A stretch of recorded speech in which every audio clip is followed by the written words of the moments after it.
अब अयोध्या का फैसला आ गया, अयोध्या का फैसला आ गया तो क्या करना है?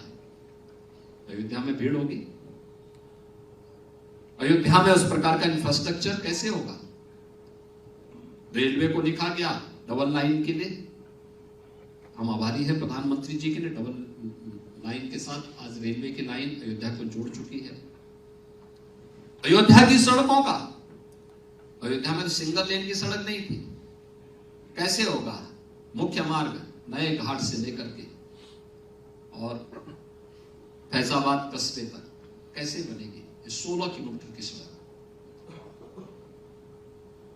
जन्मभूमि का मार्ग था ही नहीं, हनुमानगढ़ी का मार्ग संकरासा मार्ग था।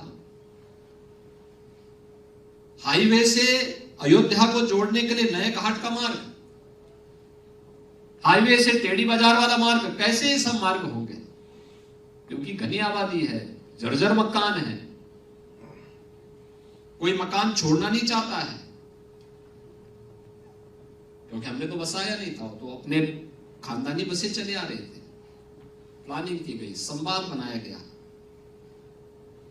मैं बार बार बुलाता था संतों के डेलीगेशन को अलग, यहां पे अयोध्या में व्यापारियों के डेलीगेशन को भी, लखनऊ में भी, अयोध्या में भी, सामान्य नागरिकों के साथ, जनप्रतिनिधियों के साथ, हर एक तबके के साथ। और आज 4 लेन और 6 लेन की कनेक्टिविटी अयोध्या को प्राप्त हो चुकी है। लखनऊ से अयोध्या, गोरखपुर से अयोध्या, प्रयागराज से अयोध्या, वाराणसी से अयोध्या।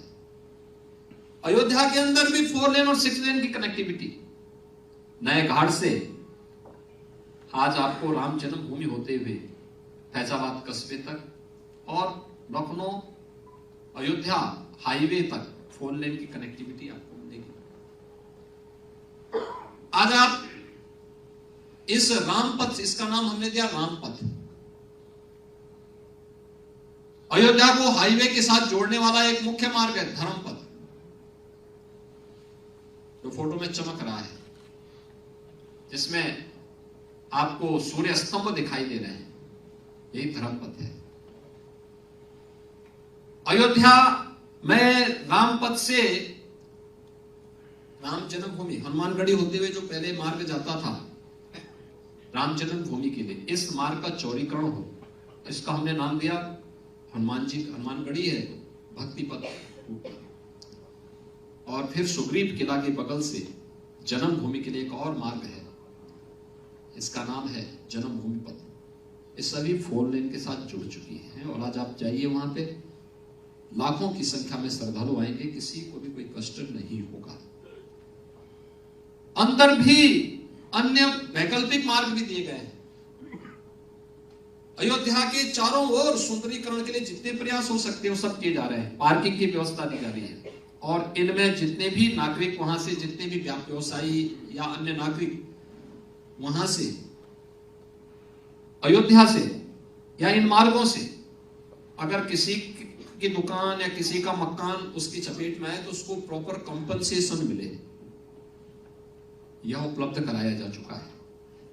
जिन्हें दुकान चाहिए FAR में छूट महायोजना में दे करके उन्हें दुकान बनाने की सुविधा दी गई, जो वहां नहीं चाहता था तो उसके लिए मल्टी लेवल पार्किंग 6 स्थानों में बनाया गया और मल्टी लेवल पार्किंग में कार पार्किंग की व्यवस्था भी दी गई है। तो साथ साथ वहां पर एक और व्यवस्था दी गई है, वह दी गई है कॉमर्शियल स्पेस, जिसमें इन दुकान वालों को वहां पे हम व्यवस्थित पुनर्वास कर सके। वहां पे हमने पार्किंग का स्पेस भी दिया है, कॉमर्शियल स्पेस भी दिया है, आने वाले श्रद्धालुओं के लिए डोमेट्री भी दी है और साथ साथ भोजनालय की व्यवस्था भी दी है। याद रखना, हमारी डोमेट्री और रेल बसेरे जितने हैं ये निषाद राज के नाम पर होंगे। अयोध्या समता की भूमि भी है, मर्यादा की भूमि भी है और भोजनालय माता सबरी के नाम पर होंगे। हमारे लिए वोट बैंक का मुद्दा नहीं है, पर वो राम के प्रति आस्था व्यक्त करने का एक माध्यम भी है।